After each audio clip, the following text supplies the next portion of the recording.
Rich dad poor dad की कहानी। पहले दिन बारिश हो रही थी।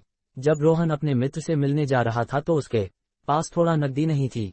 उसने अपने पिताजी से कहा, पिताजी, मेरे पास अपने दोस्त से मिलने के लिए पैसे नहीं हैं, क्या आप मुझे कुछ दे सकते हैं? उनके पिताजी ने कहा, मेरे पास अभी कुछ नकद नहीं है बेटा, लेकिन मैं तुम्हें एक कहानी सुना सकता हूँ जो तुम्हारे जीवन में एक महत्वपूर्ण सबक सिखा सकती है। रोहन उत्साहित हो गया और अपने पिताजी के पास बैठ गया। पिताजी ने शुरू की, ये कहानी एक गरीब पिता और एक अमीर पिता की है।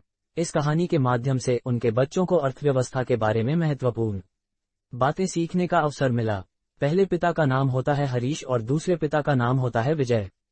हरीश एक सरकारी नौकर था और विजय एक सफल व्यापारी।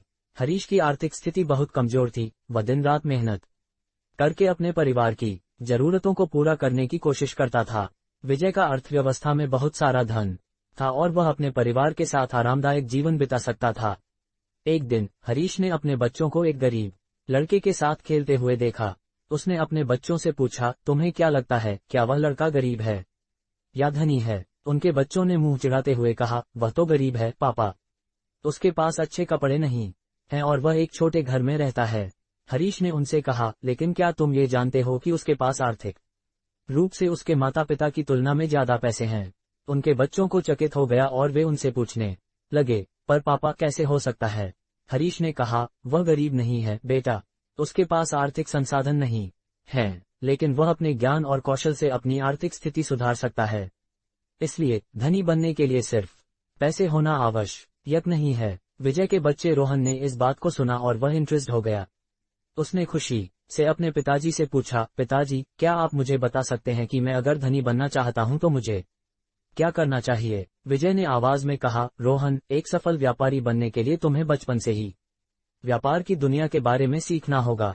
तुम्हें बचपन से ही नवाचार और नए आदर्शों को स्वीकार करना होगा। रोहन ने ध्यान से सुना और फिर वह सोचने लगा, मेरे पास अभी से ही कुछ संगठन करने की क्षमता होनी चाहिए। मैंने एक छोटे से धागे और मोमबत्तियों के बिजनेस के बारे में सुना है। मैं वहां अपने दोस्तों को बिचौलिए और मोमबत्ती बेचकर पैसे कमा सकता हूं। रोहन ने अपने पिताजी से यह प्लान साझा किया और वे उसे बड़े उत्साह से समर्थन करने लगे। वह अपने दोस्तों के साथ मिलकर मोमबत्ती का व्यापार शुरू किया। शुरुआत में वह थोड़ा सा मुनाफा कमा सका, लेकिन उसने इसे बढ़ाने के लिए कड़ी मेहनत की।